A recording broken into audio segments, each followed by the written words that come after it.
बिहार के वैशाली जिले में पहुंचे चिराग पासवान ने कहा है कि सनातन धर्म खतरे में है। जिस दिन इंडिया गठबंधन सरकार में आ जाएगी उस दिन सनातन धर्म को खत्म कर दिया जाएगा।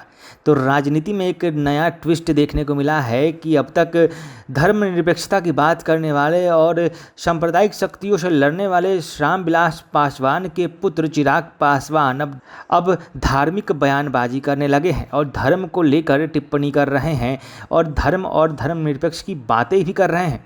एक बड़े वर्ग के धर्म के साथ उसको खत्म करने की साजिश की जा रही है, ऐसा चिराग पासवान का कहना है। महाराष्ट्र में हुए इंडिया गठबंधन की बैठक में यह फॉर्मूला तय हो गया था, ये भी चिराग पासवान कह रहे हैं। चिराग पासवान मुजफ्फरपुर के नाव हादसे पर भी नीतीश कुमार जमकर गरजते हैं और 18 बच्चे जो इस हादसे के बाद लापता हैं, जिनको तलाशा जा रहा है, जिनमें से कईयों की जान चली गई है, उसके बाद मुख्यमंत्री के द्वारा जो बयान सामने आया है उस पर भी चिराग पासवान ने हमला बोला है। चिराग पासवान ने कहा है कि मुख्यमंत्री 18 साल से देश के इस राज्य में यानी बिहार में मुख्यमंत्री हैं, लेकिन अभी तक हमारे बच्चे नाव से स्कूल जा रहे हैं। अभी भी उनको नाव के सहारे खतरों से खेलकर अपने स्कूल में जाना पड़ रहा है। उनके दादा परदादा बताते हैं कि कैसे दो नदी पार करके स्कूल जाते थे। बिहार में हालात आज भी वैसे ही हैं। प्रदेश के मुख्यमंत्री 18 सालों से बरकरार हैं, लेकिन प्रदेश के बच्चों को आज भी स्कूल जाने के लिए नाव और पगडंडियों का सहारा लेना पड़ रहा है, जो कि दुर्भाग्यपूर्ण है। चिराग पासवान ने कहा कि बिहार के मुख्यमंत्री किसी दुख के समय प्रदेश के लोगों के आंसू पोंछने नहीं जाते। तमाम तरह की बातें उन्होंने कही है, जिस पर आप खुद सुन लीजिए कि वो क्या कुछ कह रहे हैं। इंडिया गठबंधन से लेकर नाव में बच्चों के डूबने तक की खबरों पर चिराग पासवान ने नीतीश कुमार का जमकर हमला बोला है, जो हम आपको सुना रहे हैं। सुनिए और बताइए कि इस मुद्दे पर आप क्या कहना चाहते हैं। चिराग पासवान से आप कितना सहमत है। साथ ही यूट्यूब पर अगर वीडियो को पहली बार देख रहे हैं तो चैनल को सब्सक्राइब कर दीजिएगा। साथ ही अगर वीडियो फेसबुक पर देख रहे हैं तो पेज को फॉलो कर दीजिएगा। जुड़े रहिए हमारे साथ, देखते रहिए प्रकाश वाणी। पहली बात तो ये बताइए, जो मुख्यमंत्री दम भरते नहीं थकते, क्या रे हम कितना काम किए हैं कोई जानता है? हम लोग तो सिर्फ कामे पे ध्यान देते हैं। ये काम है मुख्यमंत्री का। इससे बड़े दुर्भाग्य की बात क्या होगी कि 18 साल से जो प्रदेश के मुख्यमंत्री हैं, 18 साल मुख्यमंत्री होने के बावजूद आज भी मेरे बच्चों को नाव में सवार होकर स्कूल जाना पड़ता है। हम लोगों ने अपने पिता दादा के ज़माने में ये बातें सुनी थी।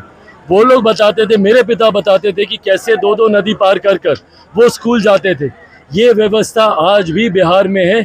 इससे ज़्यादा दुर्भाग्यपूर्ण, शर्मनाक बिहार के लिए और कुछ नहीं हो सकता कि बच्चे आज भी नाव पे सवार होकर स्कूल जाने के लिए मजबूर हैं। और ऐसे में जब इतना बड़ा हादसा हो जाता है, इस तरीके का शर्मनाक बयान कि हमने डीएम को बोल दिया वो लोग देख लेंगे, क्यों मुख्यमंत्री नहीं आते? आज अगर यही विपक्षी दलों की बैठक होती और इनको संयोजक चुना जाना होता तो नंगे पांव दौड़े देश के क्या दुनिया के किसी कोने में मेरे मुख्यमंत्री जाते।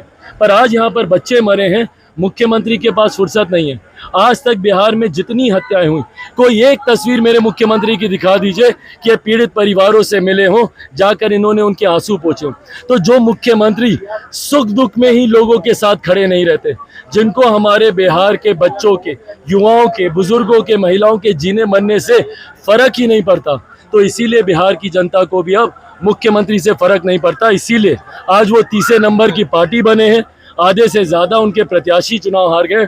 अगले चुनाव में देखिएगा जनता दल यूनाइटेड का कोई नामो निशान लेने वाला नहीं बचेगा। जिस तरीके से मंत्री का बयान आया कि मुंबई वाली बैठक में ये रणनीति बनाई गई है कि सनातन धर्म को समाप्त करने की सोच के साथ ही ये गठबंधन आगे बढ़ रहा है, इससे ज़्यादा दुर्भाग्यपूर्ण कुछ नहीं हो सकता। आज हमारे वैज्ञानिक देश को चांद या सूरज तक पहुंचाने की बात कर रहे हैं।